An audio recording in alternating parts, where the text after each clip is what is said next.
Assalamualaikum warahmatullahi wabarakatuh. Perkenalkan, nama saya Raffi Manabdillah dengan NPM 2578/2021. Pada kesempatan kali ini saya akan mempresentasikan tentang model referensi oscillator.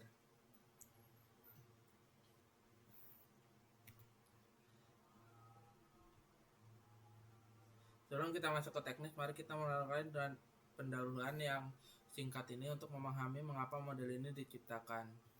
Apa itu OSI model?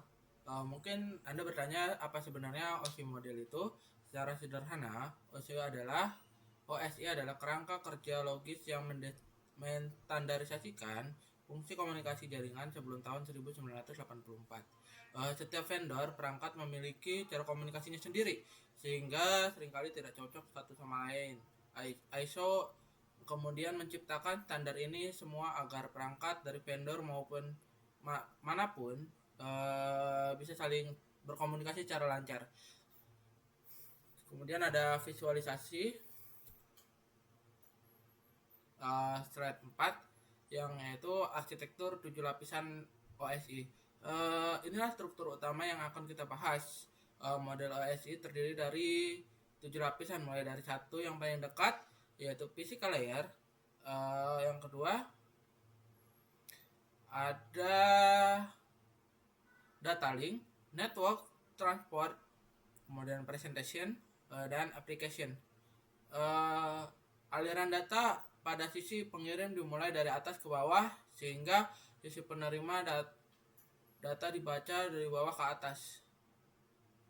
Nah, jadi selanjutnya ada di slide 5, unit data dan fungsi utama. Di setiap lapisan data memiliki sebutan atau unit yang berbeda-beda, yang kita sebut sebagai PDU atau protokol data unit. Seperti yang Anda lihat pada tabel lapisan atas, kita menyebutnya sebagai data. Namun saat sampai di transport, ia berubah menjadi segmen, di network menjadi paket, di data link menjadi frame, dan akhirnya dikirim sebagai bit atau sinyal listrik di lapisan fisikal. Ini ada lapisan layer transport berubah jadi segmen. Fungsi utamanya pengiriman end-to-end reliabilitas, network menjadi paket, routing pengalaman logis atau IP, data link menjadi frame, pengalamatan fisik MAC, dan deteksi error. Fisikal menjadi bit, transmisi biner melalui media fisik.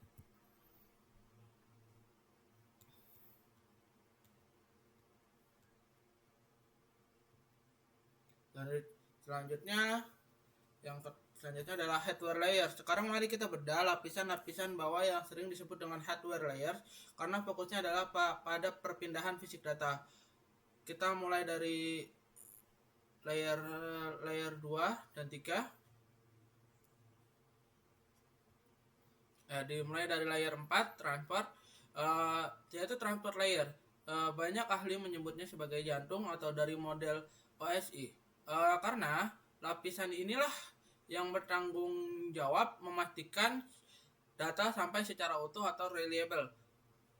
Di sini ada dua protokol populer, yaitu TCP yang mengutamakan ketepatan data dan UDP yang utamakan kecepatan. Yang selanjutnya adalah layer 2 dan 3 atau jalur komunikasi. Turun ke layer 3, tugas utamanya adalah, bayangkan di sini ini sebagai GPS yang mencari jalur terbaik sebagai menggunakan alamat IP. Kemudian di layer 2 atau di data link, data dikelola berdasarkan alamat fisik atau MAC address perangkat Anda. Kombinasi kedua layer ini memastikan data tidak tersesat di internet. Selanjutnya adalah software layer. Setelah membahas lapisan bawah, mari kita naik ke lapisan atas yang berinteraksi langsung dengan aplikasi yang digunakan di sehari-hari. Sesi hingga aplikasi, yaitu di lapisan atas kita punya 3 fungsi penting, yaitu session layer mengelola koneksi seperti saat Anda sedang login di sebuah website. Lalu ada presentation, bekerja sebagai penerjemah, melakukan enkripsi agar data aman dan kompresi agar data lebih ringan. Selanjutnya adalah application layer, adalah jendela utama kita, tempat protokol seperti HTTP untuk browsing atau SMTP untuk email bekerja.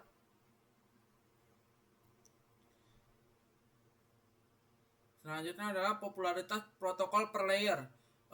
Sebagai gambaran di nyata, protokol seperti IP di network layer dan HTTP di application layer adalah yang paling mendominasi infrastruktur internet modern saat ini. Hampir 98% komunikasi data di global saat ini bergantung pada standar-standar yang didefinisikan dalam kerangka OS ini. Sebagai penutup, model OS ini membantu kita mendiagnosis masalah jaringan lebih terstruktur. Jika internet mati, kita bisa mengecek dari kabelnya layer 1 hingga layer 7.